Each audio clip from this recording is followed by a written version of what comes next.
Good morning, students of class 12th. In the previous video we have completed our topic, right, and that was the agriculture in India's context. And now today we are going to discuss about the strategy of industrial growth in the context of India, right. So let us discuss that. First of all, let us discuss about the importance of industry, right. कि industry की importance क्या है. तो हमारा आज का topic पहला क्या है, इंडस्ट्री, और उसमें भी क्या है, importance of industry.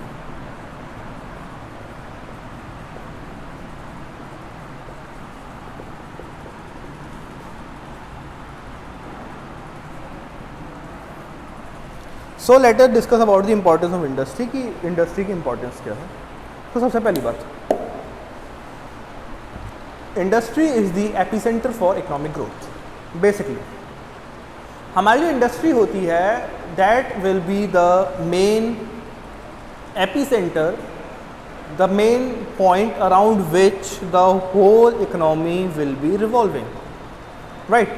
So it is the epicentre of economic growth.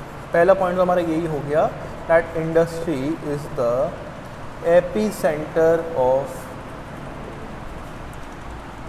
Economic growth. Next, source of employment generation, right. Industrial sector अपने आप में एक बहुत बड़ा सेक्टर है जो कि एम्प्लॉयमेंट जनरेट करने में हेल्प करता है, right. So it is a source of employment generation.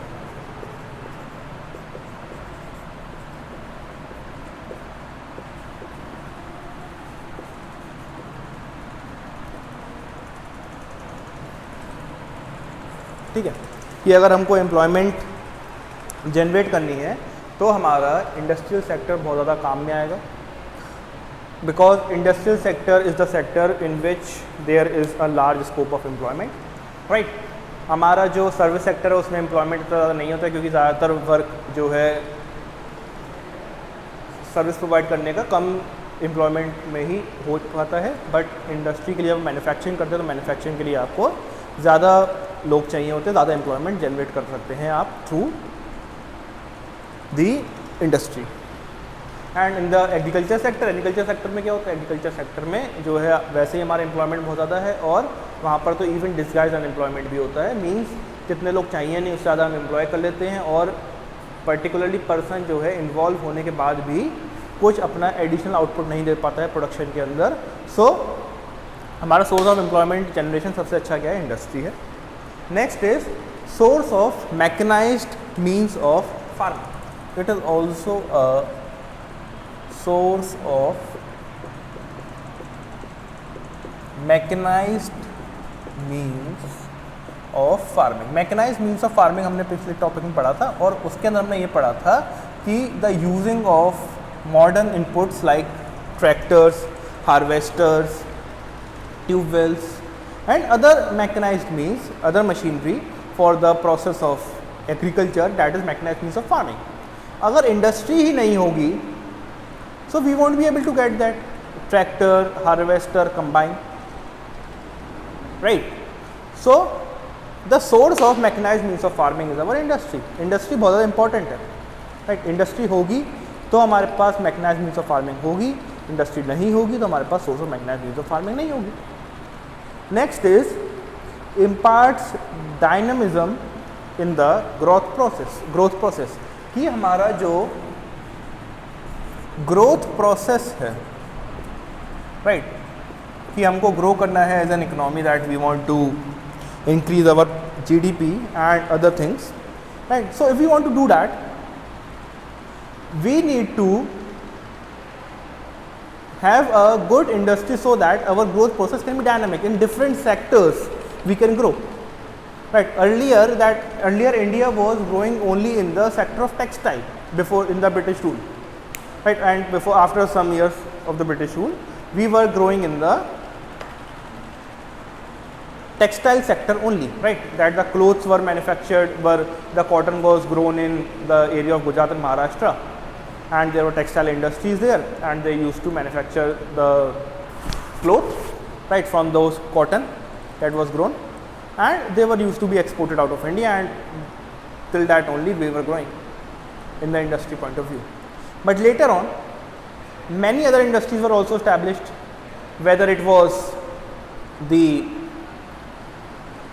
petroleum industry, right, it was the metal industry or other industries.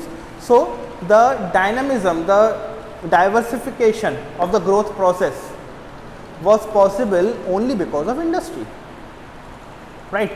Next is growth of civilization, कि इंडस्ट्री आने से सिविलाइजेशन की भी ग्रोथ होती है, and there is growth of civilization also. अब civilization की growth कैसे होती है वाली बात समझते हैं. सिविलाइजेशन कैसे, इंडिया है हमारा, राइट. इंडिया के अंदर अगर इंडस्ट्री लगती है तो एम्प्लॉयमेंट जनरेशन होगा. एम्प्लॉयमेंट जनरेशन होता है तो लोगों के पास इनकम आएगी. इनकम आएगी, they will spend the income, and they will, when they will spend the income they will generate demand, and there will be circle going on. और जब ये सर्कल चलता रहेगा चलता रहेगा चलता रहेगा, the circle will complete in such a manner that it will be beneficial for the government, for the people to raise their standard of living. लोग अपना standard of living easily जो है बढ़ा पाएंगे, and when the people will be doing so, then there will be growth of civilization also. कि civilization तो अपना बढ़ जाएगी ना, right. So there will be growth of civilization. Next is infrastructural growth. Infrastructure grow करेगा, infrastructural growth, कि हमारे देश का इंफ्रास्ट्रक्चर भी ग्रो करेगा. जब लोग जो है ग्रो कर रहे हैं, right, for industry they will be requiring things, and they will be requiring good connectivity, they will be requiring good power, electricity चाहिए होगी for running of the machinery, they will be requiring good communication service, ताकि वो अपना जो है सामान एक जगह दूसरी जगह ले जा सकें. They will be requiring a good banking system, because they will be also requiring a finance, right, and other services. So there will be infrastructure growth also. Industrialization has led to infrastructural growth in the country, like development of banks, insurance services, power generation has led to infrastructural growth. Next is industrialization, a sign of growth, and there is also industrialization in the country, and industrialization also is a sign of growth in the country. If there is a diverse industry, if there is a well developed industry,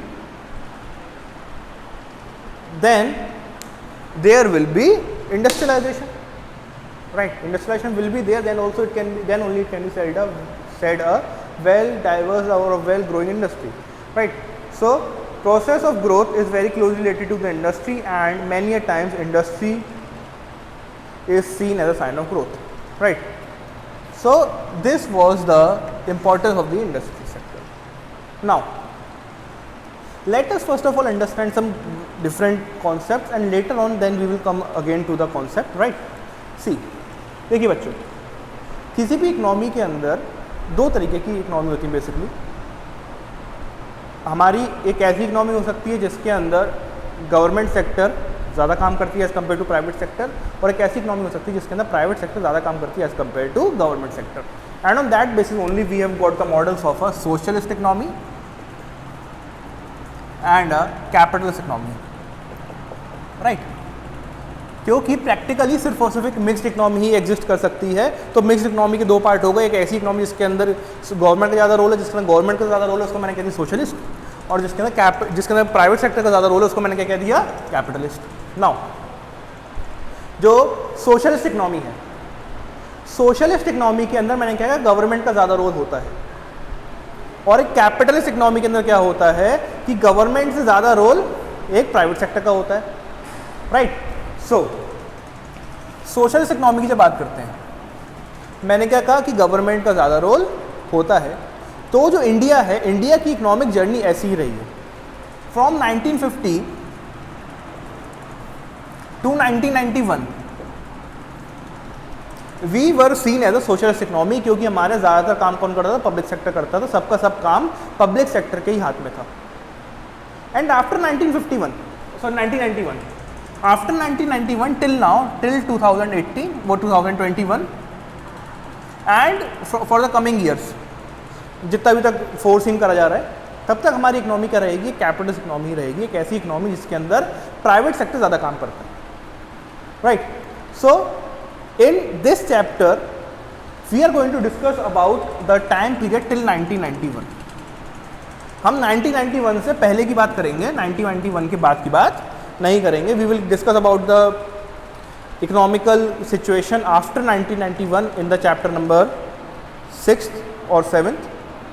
It is chapter number 6, right? Chapter number 6.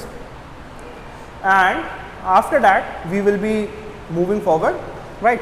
But we will study about the factors that were necessary for direct participation of a state, means the factors why the India chose a model of a socialist form of economy.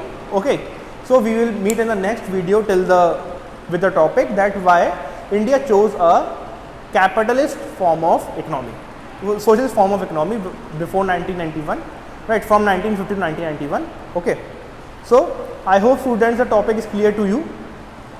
We will meet in the next video with a new topic that we have already discussed. Okay, so till then, stay at your homes and stay safe. Thank you.